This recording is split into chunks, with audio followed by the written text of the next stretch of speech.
So finally again we are going to learn how to use the gradient tool in a more complex manner. Okay, so we're going to study three types of gradients and find out the left right corner of the menu. So for the benefit of this tutorial, we'll be using three color gradients at the first, then later we get back to use two. So for now, let's try this out. What's the fourth gradient you have been using all the while is this. Okay, it's called the linear gradient. So when we switch to the radial gradient, see what happens there. So when we pick on our gradient tool here and we squish from this corner, you see what happens. So it curves a rounded circle here. All the gradient colors comes with a rounded circle. To show you a practical aspect of that, you can see it more clearly now. You understand? Very good. So when you mash it from this angle, you are still curving it from that other side. Any angle you curve it from, it gives you a rounded corner at the edge. Okay, so we go back to what we have before. So that is for the radial gradient. So finally we're going to do the freeform types of gradient. This is the more complex kind of gradient. See, it takes a lot of time to load.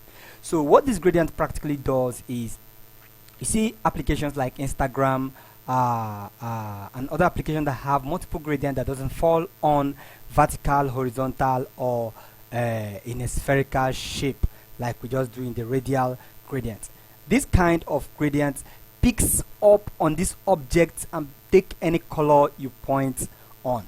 So what it simply means is this: when we point on a color here, we can simply change this color in this area to become whatever we want it to be, and this color over here we can also pick on it and change it to whatever color we want it to be, and so on and so forth.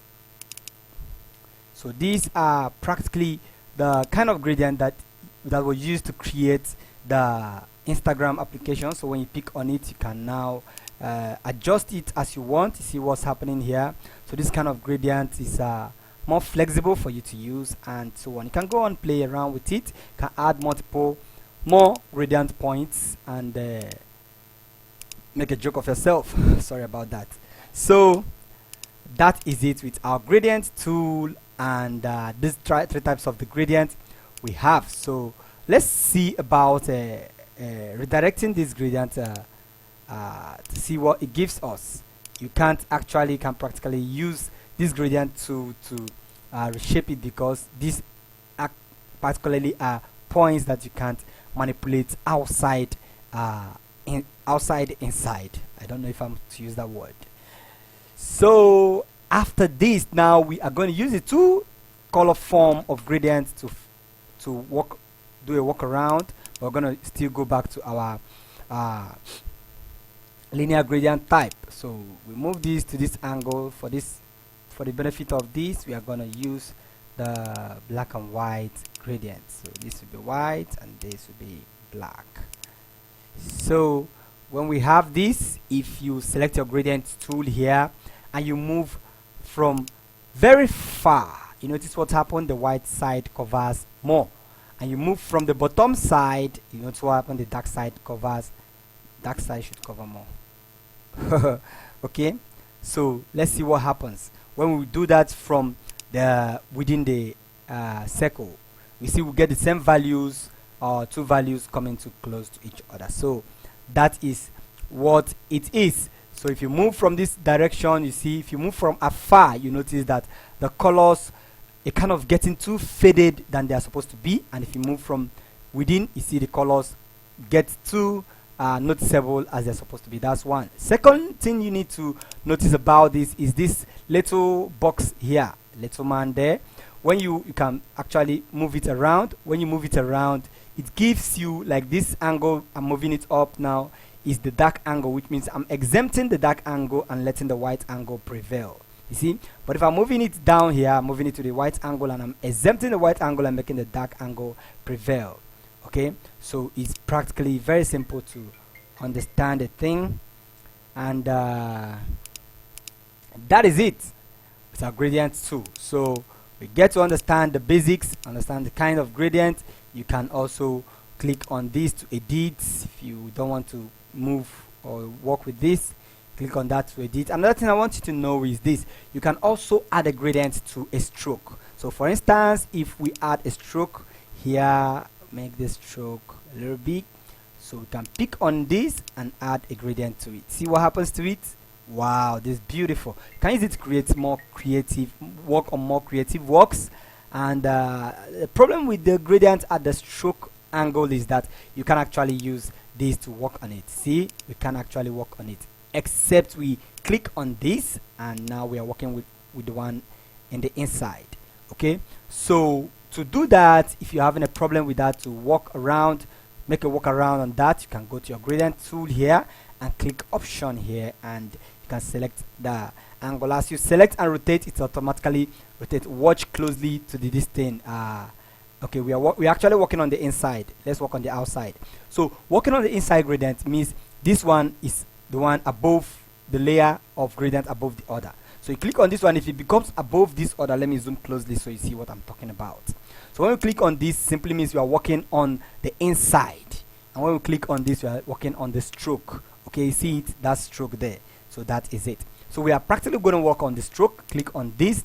We are trying to rotate the angle of the white. We don't want the angle of the white to be in this angle. In this area, we want it to be in this area. So we click on option. We can play around with this. I can make it 180. See, the black comes to this angle, and this other one goes to this angle. When you want to do, why you want to do this is if you practically want the white angle to go to the white radial side and the dark angle to go to the dark radial side. You can do that. But if you don't have issues with the background you are working on, you can simply select on it, then pick on this and use your gradient tool to redirect the form to make it work better with the gradient you have on the stroke. So in other words, if you want to do that with a stroke, you can simply come here and manipulate whatever you want. Make sure you select this first, then you can manipulate whatever you want to manipulate here. However you want to do it, you can just work on that. Okay, so this switches, this function actually in the gradient tool switches this dark angle to this side and switches this white angle to this side. So what if we want this white dark angle to go to this place and this one go to this place? Just click on this to automatically switch that. I think that is all you need to know about this, the opacity of the gradient. If you want to reduce, especially you have a gradient there, you want to reduce the opacity to whatever level you want. Take for instance 10%, so it won't be very noticeable. You can do that. And that I want you to learn about the gradient tool is that you practically have to when you select on the stroke panel, if you click on this, you are telling this stroke to move outside this circle. So watch the stroke move out of the circle, you see. So when you click on this, you are telling it to move inside the circle, and when you click on this, you are telling it to stay in the center of the circle. Okay, so that is it about the gradient tool. I don't think we have any issue anymore. So this is the complex format of the gradient tool. You see, we can actually use the freeform gradient when we are working on the stroke gradient, but when we are working on the body of the gradient, we can see the freeform will automatically appear for us to work with. So if you have a better RAM, the freeform gradient tool will be okay for you to work with.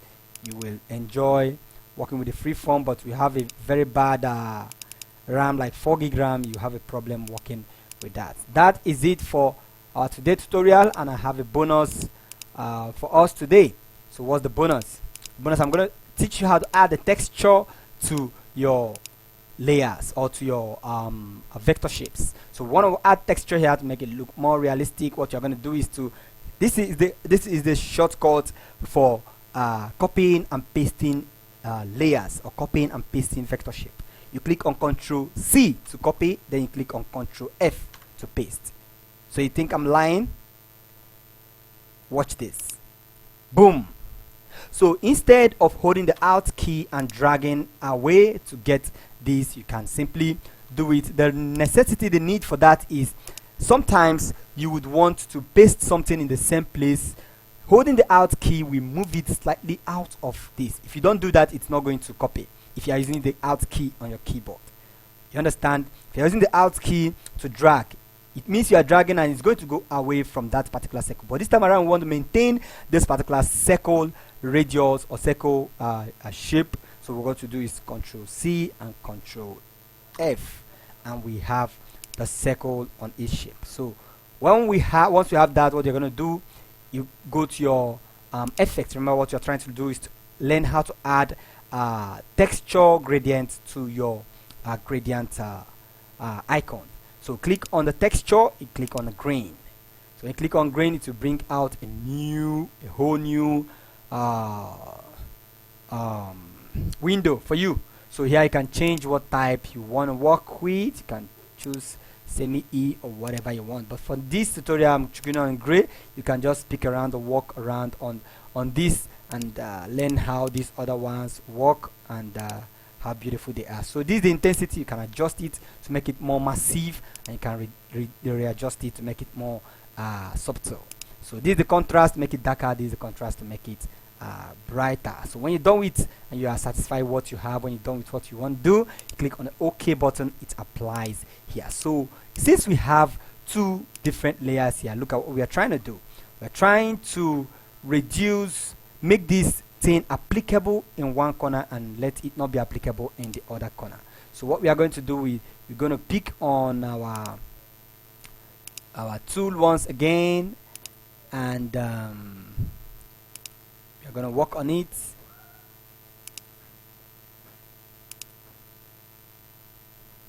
Very good. So it's simple. Click on Ctrl Z. So it's simple. What you're going to do here is you click on the transparency and click option. You can reduce the opacity to match whatever you want it to. So when you get back to your gradient tool, you can click on edit gradient. So here we are going to reduce this color. We are going to reduce this color to become more of white, so I can match more of the background we are working on. The purpose of this is to make that gradient aspect area more invisible, so we can have only one corner becoming more visible. So when we are done or satisfied, you can now work on your.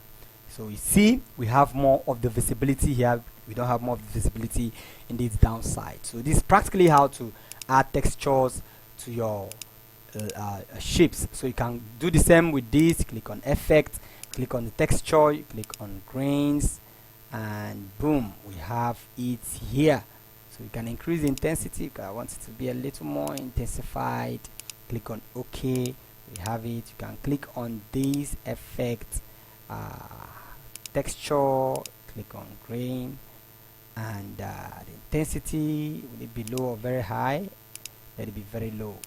So we click on OK. So we have exactly what we are looking for. I hope you enjoyed today's tutorial, guys.